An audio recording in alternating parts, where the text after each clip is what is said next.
Hi, it's your old pal Foggy here.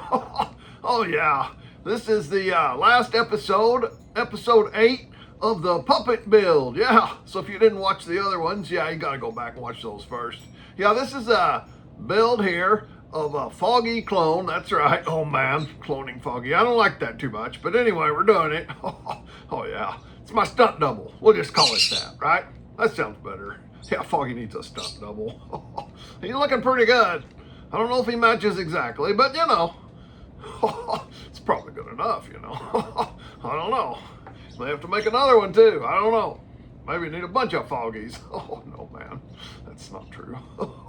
Anyway, where we left off, yes, we're gonna show how we installed the arm rods now. So I recorded that earlier. So let's show that. Let's go to that right now. Hi, it's your old pal Foggy here. What is going on? Seems like I'm seeing double. Well, I don't know what's going on, man, but it sure is weird, isn't it? I think my conscience is back in going back and forth here, man. Oh yeah, I think that's right. Seems like I'm looking over here and then I'm looking over here. All right, well, I think it's time for me to get some arm rods. Oh yeah, that sounds good. Yeah, you need some arm rods, man. Well, I think I'm gonna go hide somewhere else, man, while you do this operation. Oh boy. All right, let's check it out. All right, we're gonna put some arm rods in here. We have some little stiff kind of, I don't know what you call this, piano wire piece here, and I'm gonna be using this for the arm rod. So what I'm gonna do is I'm gonna put I've cut out a little pattern here, and this is gonna help me bend this wire this way. So I'm using this great pair of pliers here. I think I found this pair of pliers laying along the Caney River somewhere one time, and oh, aren't they great? Got a great patina on them. They're so cool. I'm gonna bend this here. So let's see. Just grab it. Here. Let's bring that camera up. Here I'm using these pliers to bend this wire according to my drawings dimensions there that I have done. And then I will cut that shape out of that foam and fold it around that shape to form a little flipper for the puppet hand. It gives great control, and it's very simple. It's much more simple than the type of puppet hand where you have fingers and things. Here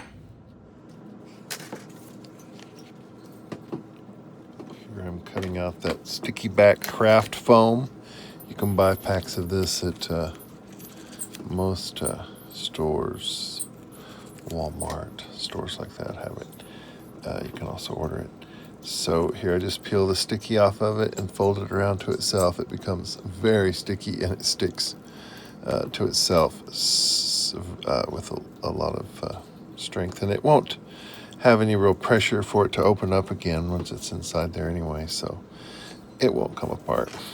It's a very good material for this kind of use. Here you can see I'm demonstrating how I'm going to slide it down through the arm from the inside.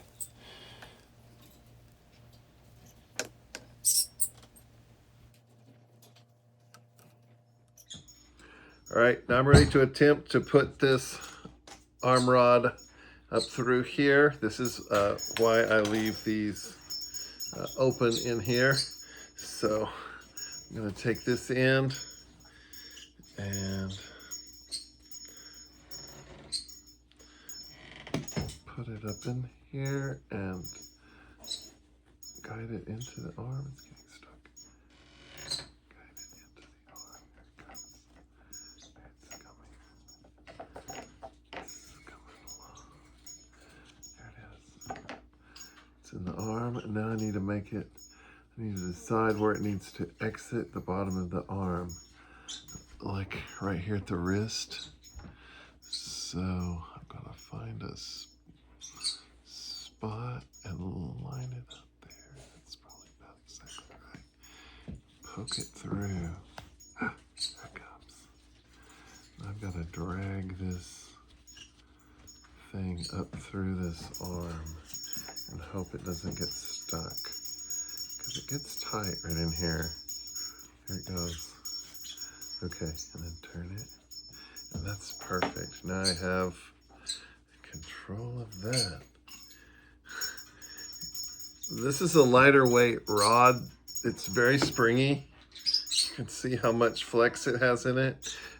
It's a lot lighter weight than the one Foggy. Foggy has a brass rod, but these look real good on camera.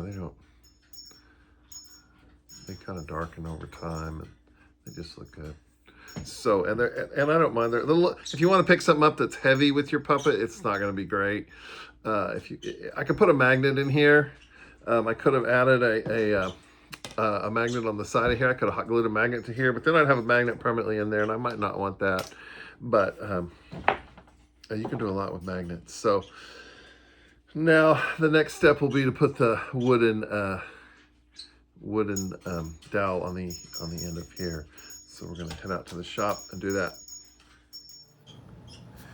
Here I'm just cutting this oak dowel. I usually use oak dowel for the handles, but you can use other types of wood.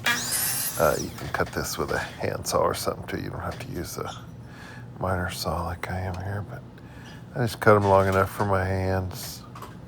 And then I'll drill for the wire to go in. There's other ways you could do this where they could be more removable. You could put a little chamber along one side, put a little bend in the wire and tape it on. But anyway, I just I'm gonna super glue them in there. So I just do it like this. I'm just sanding them a little bit. Make them nice and smooth. They'll become real smooth after you handle them a lot. And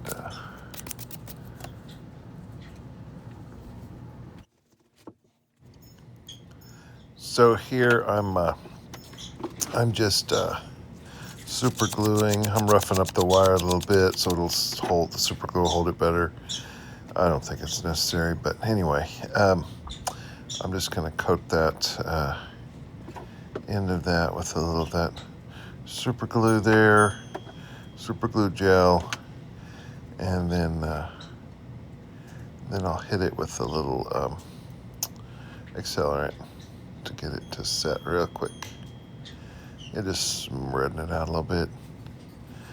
I didn't get it very well in frame, but anyway, there's some accelerant, just a little bit, well, get it to react quickly, and there it's ready.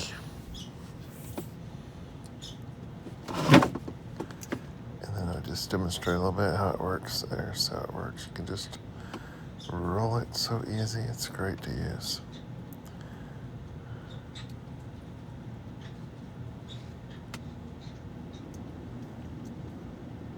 Yeah, there's both of them now in action. How you can hold them in kind of a V in your hand, and you can get him to cross his arms and make some different kinds of gestures, different ways. You don't have to use both arm rods at once. You can drop them and pick them up again. Yeah, it's very expressive. Love it. We have the arm rods installed there, and we're ready to cut out the legs here out of the green, and the legs and the tail. So, and we also are using some of the some of this material here, and so for the bottom of the feet and the bottom side of the tail too. So, land on my man. Okay, you're gonna go up while we do. Now we cut these out. We cut this stuff out here, and let's just Do that next. Here I'm using some spray adhesive to spray on that colorful, that tie-dyed kind of fur.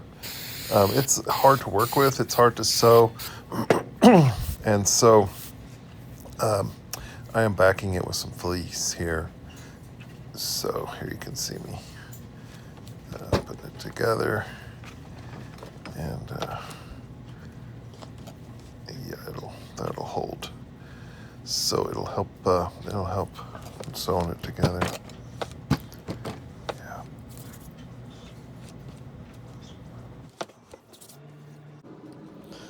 Now I'm tracing the pattern onto that colorful fur that I just backed, and I'm just tracing that tail pattern, and then I'll cut it out. I will cut it out with scissors, even though it's a mess. Working with this kind of fur is a mess. It doesn't work as well to cut it with a knife like the other fur. This is so here I'm going to cut it, and it will make a mess of everywhere. So I'm going to skip ahead a little bit here, and there I've cut them all out, and then I have to get all that excess off of them. We're not going to show quite all the film, we're not going to show all the sewing of the legs. We're going to shorten that a little bit. You guys have seen enough sewing with everything else. You kind of understand the sewing process, but we'll show the in-between. We'll show the steps of how we have to cut these legs out, sew them up inside out, and then we flip them. And anyway, there's a little process to it. Oh, cool, man. I think he knows what he's talking about. I don't know, man. All right, here we go. Here you can see I'm just tracing this leg pattern. It's probably just slightly too wide, but it works fine. It works fine. So tracing that pattern out, and then there's the foot. So I have to make sure the fur is going the right way, out towards the end of the foot and down the leg. Of course, the legs can be turned either way because I can have to determine that in a minute. But anyway, I put these side by side, so I can cut one line in between them and cut them out that way.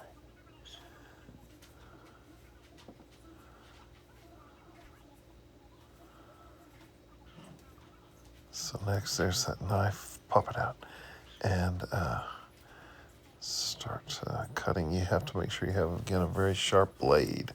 Always a new blade every time you start cutting pieces out. Change the blade. Anytime it starts to pull and it feels dull, change the blade.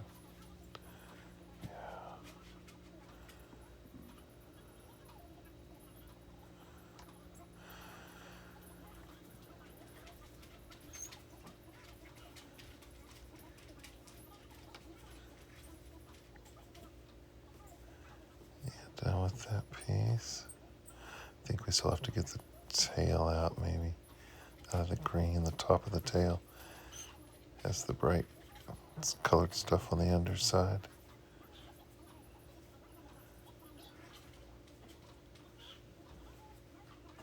This kind of fur like this is very easy to work with. It's very easy to sew. It's pretty easy to cut. It's not that messy when you do it right. There's the tail. So cut around that.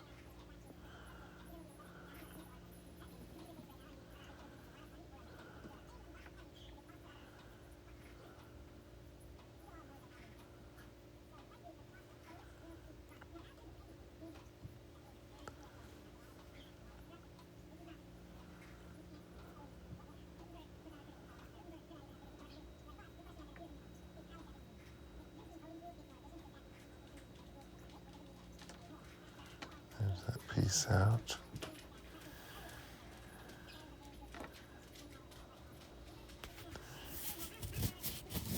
now to sew it together. So I start just tucking fur inside, and I'm sewing it, back to back. Yeah. Have to sew things inside out. Everything's sewed inside out. There's Liza and Linus in their beds, on the correct beds. Sew this up with a nice whip stitch around.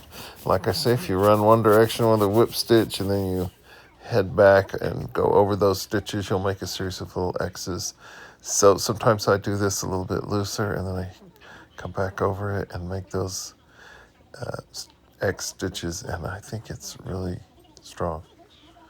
It's not going to come undone. Poking that in there. I was just using the scissors. You could use, I use the needle sometimes to poke things, and that chopstick a lot to turn things and to poke things. Oh yes, we were watching some Hank Green on YouTube. So just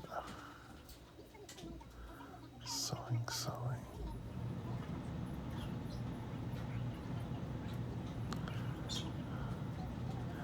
You've seen this, so I'm not going to show all of it, but there is some stitches. Sped up about twice as fast as it's really happening. Tail, it's been sewn. We're going to turn it inside out.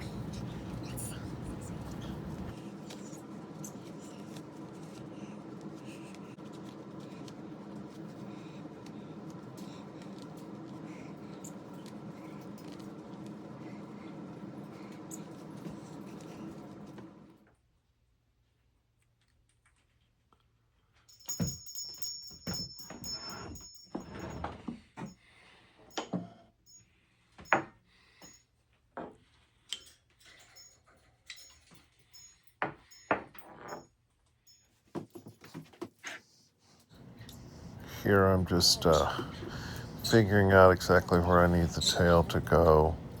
So I need to mark it a little bit from the inside. So I'm just measuring against Foggy and making sure it's in the right spot. So I'll go up in there, and since I'm cutting out this against the fur here, there's where the hole is. I'll cut it with my knife.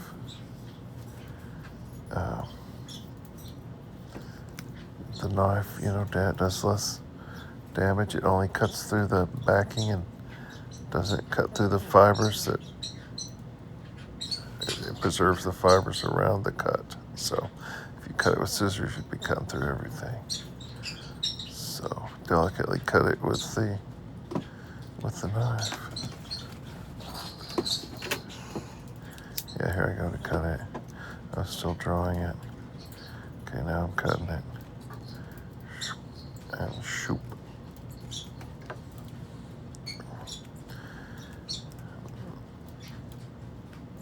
I'll remove that little oval piece and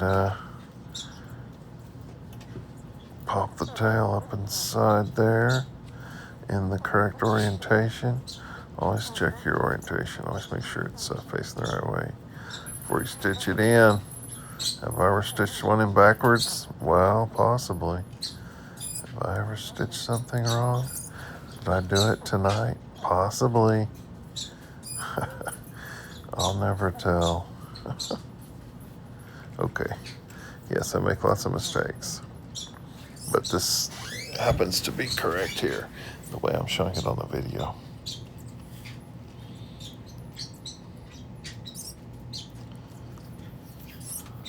So stitching that up.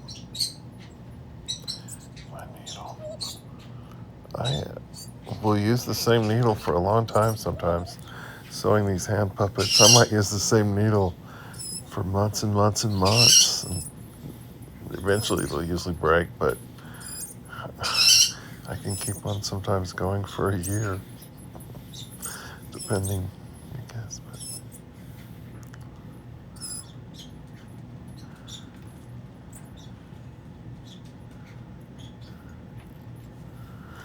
It's so hard on my hands. My arthritis, my thumb. But anyway, getting that sewed up, and I'll put some polyfill in this.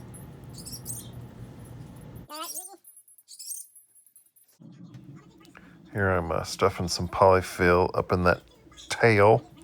This is why I like to always leave access into my legs and tails and arms. There's a lot of different ways that puppet makers connect these kind of things, but I like to do it this way so I can have access into there. I can add animatronics maybe at some point in time if I ever wanted to. Could add some kind of tail wagging mechanism in there. Might be fun. The polyfill is good for now. It works really good. Now here I'm beginning to sew on the legs. So this is just a straight shot. One of the easiest things to sew, right? Just a straight line. It's boring. It just goes on. But I find stitching can be kind of relaxing. You could be sitting watching TV, stitching, at least listening to it. Do have to be conscious of. There it is. It's all sewed up now. Now I'm going to turn it back right side out, and then I'm going to attach the foot. I have to make sure the fur goes in the right direction.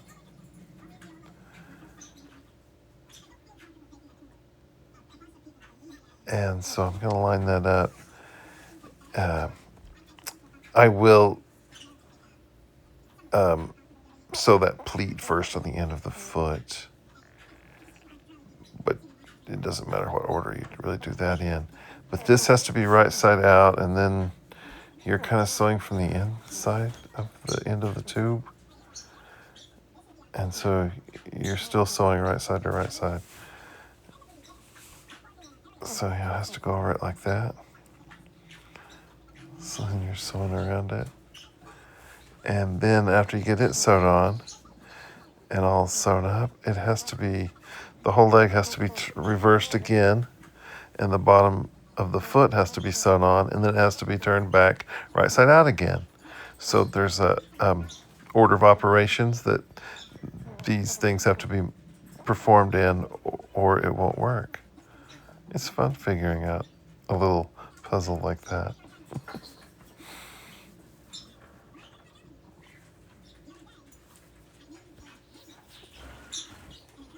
There I'm sewing up that pleat on the end of the foot because it's its little curve, little grinchy looking foot.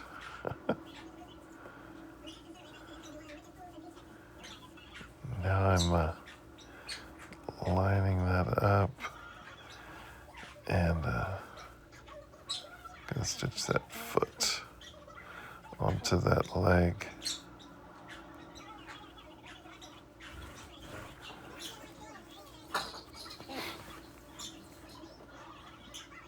Yeah, it's been a lot of sewing today to get all the legs and the tail done in one day, but I got it done.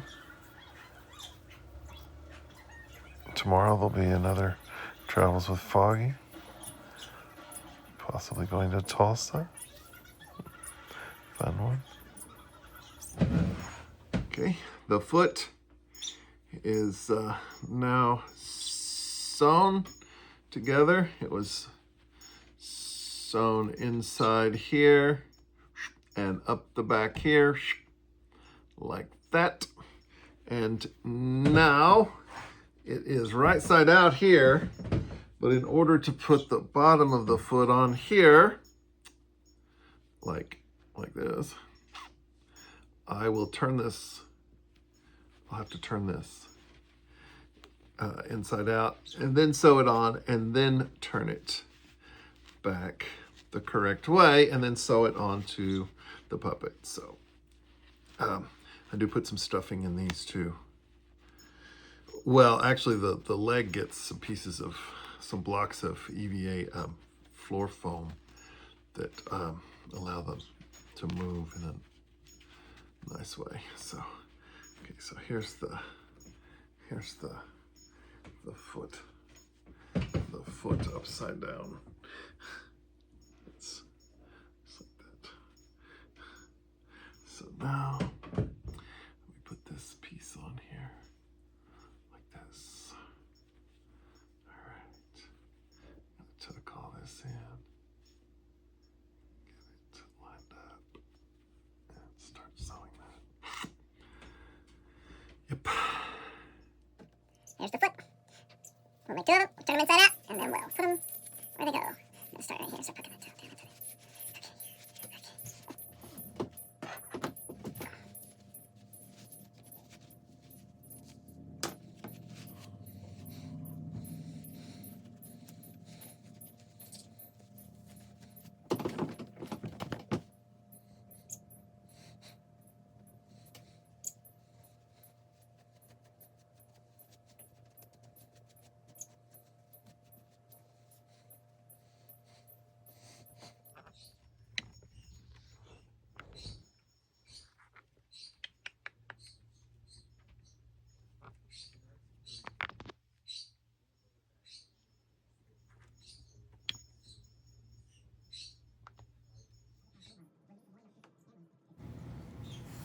Okay, here you can see I have turned the bottom of the puppet, and I'm turning it right now, inside out.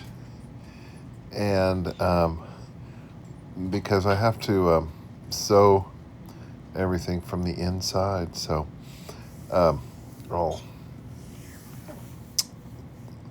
cut these holes, all measuring here and taking some measurements and sketching where I want those holes to go, and then I'll cut them with the scissors in just a second.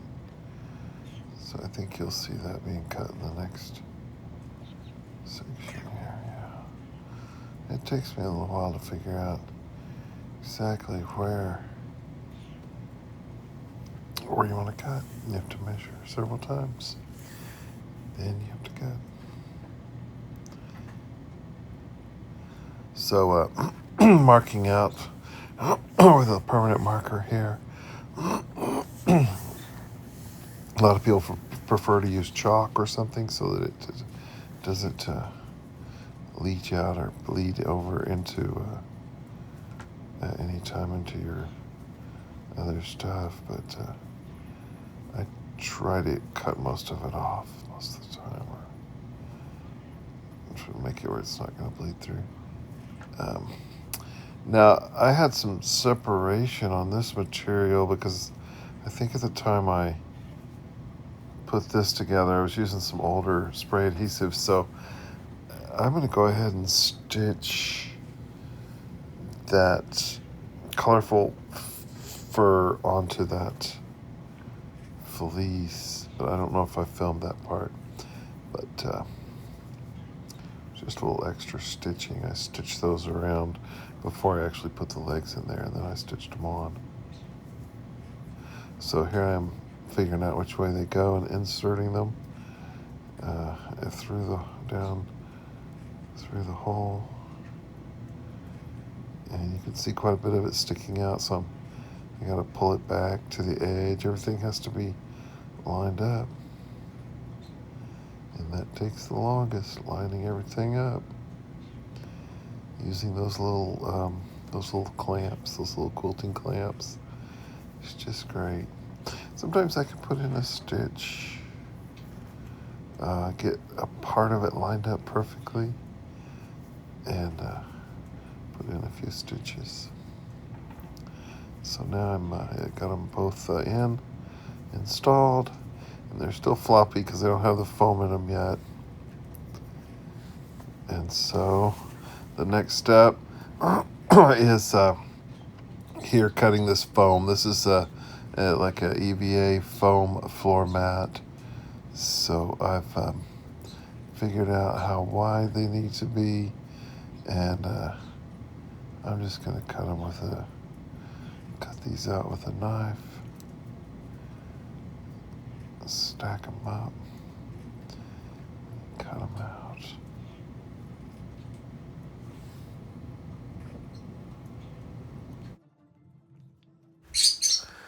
Yeah, here you can see I'm cutting that foam with that knife, stacking it, cutting some of it twice, cutting it on an angle. I took out some of the footage of this, but most of it's here, you can see.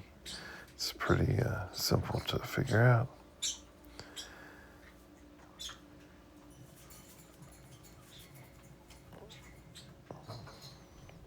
Sometimes I'll do this on a belt sander or something, but here I'm just decided to use a knife. Now I have them laid out here, and I'm putting some gaffer's tape between them, so I just stick that gaffer's tape on either side and fold it around and stick it to itself. I leave a little gap in between so it folds real easily, and then they'll be put into the legs. There's that one.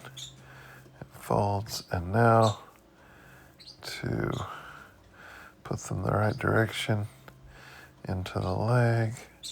So now the leg has a nice joint to it. That concludes our Foggy clone build. Here they are. Which one is the real Foggy and which one is the clone?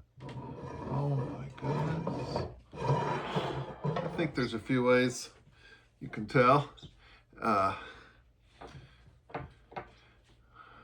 This clone has a little bit thicker legs. So if I make a third clone, I'll do the legs a little thinner maybe. Or maybe he's just had a leg day. So anyway, horns are pretty close. Of course, the color of the arm rod is different. So if I'm performing with this one, you'll never see them together again. See, there's only one Foggy. And so they can't be together because it's a time paradox. It's the end of the universe. Okay. Well, I think I'm very happy with this build. Let's see. Fun. Thank you for joining me on this build, everyone. I really appreciate it if you've watched it and you're planning on building a puppet in this style. I hope this video has helped you. I'm certainly not an authority on it, and I certainly don't have the only way to do it. I just kind of figured out a way that makes sense for me to do this kind of puppet. I love them. They're my favorite type to make. So I'll probably make more.